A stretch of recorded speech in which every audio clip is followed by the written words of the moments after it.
Vrindavan Lalita Loka Tanaya Karuna Ganaganatyam Prapta Sakalyana Gunarnavasya. Hare Krishna. Welcome to Sri Vrindavan Dham. This is the home of Srila Prabhupada that was built by his disciples in 1972, where Prabhupada spent so many intimate times with his disciples and followers.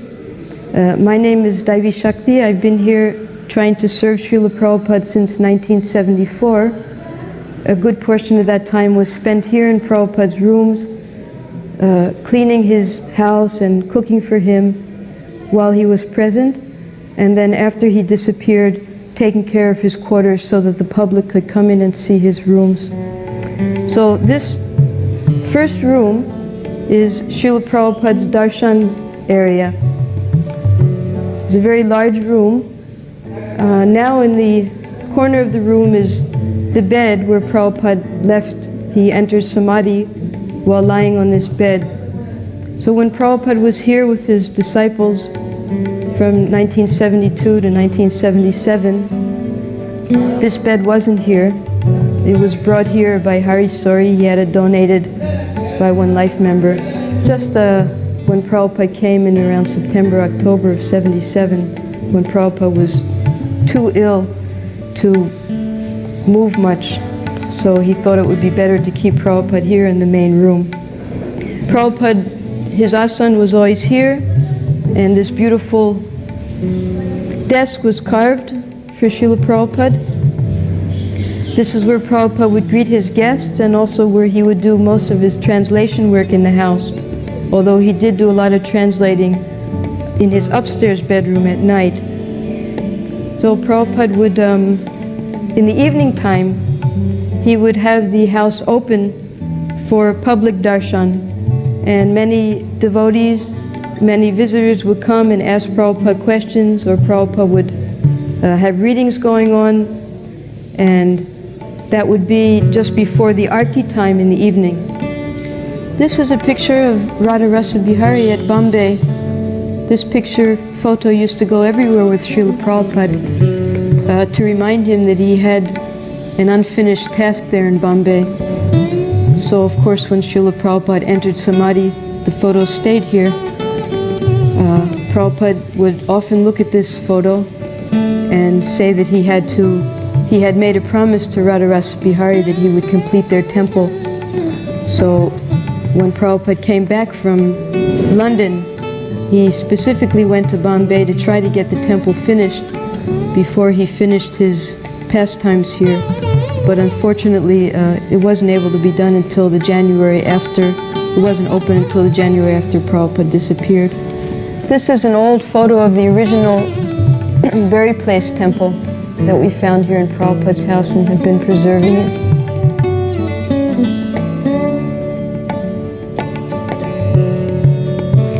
This is Srila Prabhupada's original sannyas danda that he had kept at the Radha Damodar rooms, that was removed from there, and then a few years ago it was returned. So we're keeping it here safely in Prabhupada's rooms.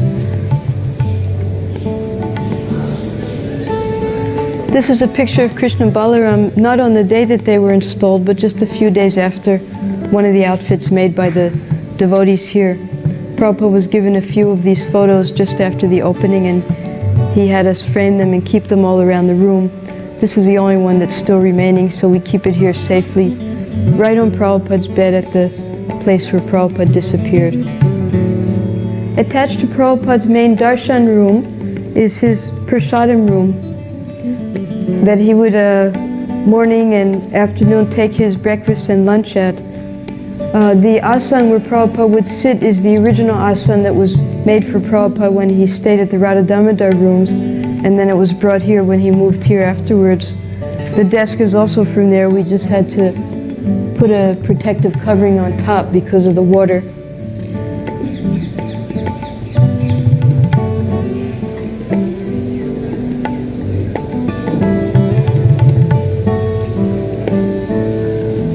This is the palanquin that Srila Prabhupada was carried around the temple with when he was extremely ill in the later days. And then after Prabhupada entered Samadhi, they took Prabhupada on the Antim Darshan, that's the final darshan, when Prabhupada took darshan of the major 7 temples, and also the deities had darshan of Srila Prabhupada for the last time. This is the etiquette and the system for the pure devotees, the acharyas, when they enter Samadhi. This is one of the original Srimad Bhagavatams that Srila Prabhupada would use for the translation. In Bengali it says Srimad Bhagavat, and here's Srila Prabhupada's signature with Vrindavan. And then in here, Prabhupada would use this as reference when he was making his translations and purports. Here's one of the slokas, the Sanskrit slok but in Bengali text, and then the different tikas by the different acharyas. These books, I was told, were printed by Srila Bhaktisiddhanta Saraswati. So Prabhupada would study the sloka and then the different tikas or purports given by the acharyas, and then he would go on to create his Bhaktivedanta Swami purports himself. This is a dictionary that Prabhupada or his servants would refer to for word meanings. These are laminations of Prabhupada's letterheads that he used to use when he lived in Chippiwada at Delhi. These are his memo pads. This is his address at the Radha Bansi Gopal temple at Keshigat for the League of Devotee letterheads. Founder Secretary Goswami Abhay Charan, Bhaktivedanta, with the different types of membership fees that you can have. Patron, advisor, constitutional, and sympathizer. Sympathizer was rupees 10 per year. So Prabhupada would use this for writing his letters. And then this is the letter pad for his Hindi edition of Back to Godhead called Bhagavad Darshan. We also have some issues of that in his Almira that we'll show later. So this is all in Hindi, giving his addresses at both Keshigat in Vrindavan and the Dharmshala, the Swarup, Narayan, Agarwal, Veni, Madhav, Dharmshala ke samne in Kanpur. This is a Kanpur address that Srila Prabhupada used to use. Both his Vrindavan and Kanpur addresses are given here.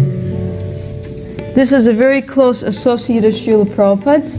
This is his Grundig dictaphone that will go everywhere with Srila Prabhupada. Quite famous amongst his secretaries and servants. They'd have to set it up for Prabhupada, and the tapes would be sent for preparing the books. So this is the microphone that we'd often see in Prabhupada's hands when pictures were taken of him when he was translating. These are some of the preserved issues of the original Back to Godhead that Prabhupada printed. The first is March 1952, and the first page is Prabhupada's very famous poem that was given to his spiritual master on his Vyasa Puja that Srila Bhaktisiddhanta Saraswati appreciated very much. When we first opened Srila Prabhupada's Almira in his back bedroom, we found this little booklet, and it turned out that Prabhupada, he had an interview, a meeting with Indira Gandhi when she was the Prime Minister, I believe in 1976. And before that meeting, Prabhupada had jotted down 10 notes that he wanted to present to her to grant immigration for 500 foreigners, which was approved, but it never happened. He wanted all the MPs, the Ministers of Parliament, to be initiated Brahmins. He wanted the elder son of Indira Gandhi, Sanjay, to be the king, and Indira Mother the queen, so that a proper monarchy could be set up in the country. He said that all slaughterhouses should be completely prohibited. Unfortunately, it was Indira Gandhi who sanctioned that slaughterhouses and cow slaughter could be performed here in India, which was a greatly sinful act at that time. He wanted chanting to go on regularly everywhere. Meat eating could only be done at home. Prostitution punishable. No religious groups except for Bhagavad Gita as it is. And all officers must attend kirtan at least thrice in a day. That also Krishna consciousness should be supported all over the world. One time Prabhupada took a walk down to our Taparya house, which was later turned into the Bhaktivedanta Swami Goshala. Mr. Taparya, one of our life members in Bombay, had donated that house and land. So when he was there, the devotees asked Prabhupada to step in some soft clay, some sculpting clay, to get his footprint impressions. And from that, molds of Prabhupada's footprints were made and distributed to the various temples. You'll see those footprints on many of the Vyasasans in the major temples. This is a beautiful compact that was given to Srila Prabhupada by Hari Suri. This is Krishna and Balaram in solid gold. And inside is a mirror with a picture of Srila Bhaktisiddhanta Saraswati. This is a gold straw that was given by Sulochan Das and Sulochan Dasi. Prabhupada would use this to drink his dabs, that's the green coconuts, and for his afternoon juice. This also will go with Prabhupada everywhere. These were Prabhupada's bathroom shoes. Some wooden shoes that Prabhupada would use to go into the bathroom. He'd only use it for that purpose. So when Prabhupada was placed in Samadhi, Omkara had these covered with silver. But then he decided not to put them there because there's so much theft. Prabhupada had instructed him to not use any real silver and gold for the deities because it attracts thieves. So we keep them locked up here and we show them once a year. This is one of Srila Prabhupada's walking canes. It's a silver cane shaped like a lion that Kirtananda Swami had brought here for Prabhupada from New Vrindavan. This key was worn by Srila Prabhupada wherever he went around the world. It's the key to Prabhupada's private Elmira here in Vrindavan. This is a color photocopy of the inside of Prabhupada's passport, his last passport, with his signature and picture and some interesting details. Name of Prabhupada's father is late Bhakti Siddhanta Saraswati Goswami Maharaj Prabhupada. And he gives his address at one of our older Delhi temples at Lajpat Nagar. This is from the 20th of August 1977. In the description of Srila Prabhupada, under visible distinguishing marks, it's written Vishnu Tilak on forehead.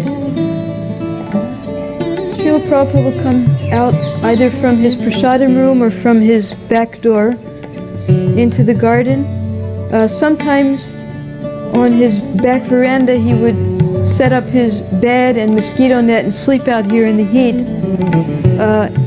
Other times he would just like to sit out here on his asan in the evening times with his disciples surrounding him, and they would speak with him. Also, during the daytime, he would often have his massage out here, and even sometimes he would go into this fountain. There's a little step, and he would bathe in the fountain. Srila Prabhupada would come into his upstairs bedroom and sit at his desk. We would bring him his milk and evening meal at 9 o'clock. Only his servant, his secretary, and Vishwambar Dayal, that's Bhagaji, would come up to see Prabhupada here. Bhagaji would come every night and just talk personally with Prabhupada and massage his feet when Prabhupada went into his bed on his back veranda. We hope you enjoyed the tour of Srila Prabhupada's house.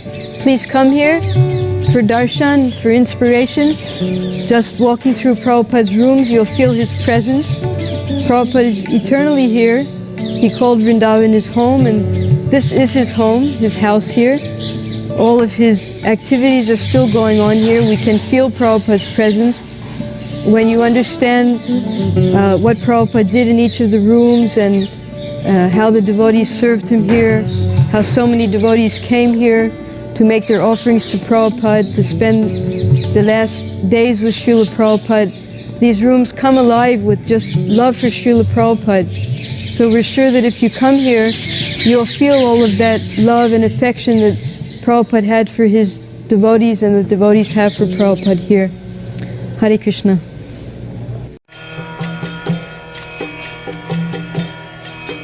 Hare Krishna, Krishna Krishna, Hare Hare, Hare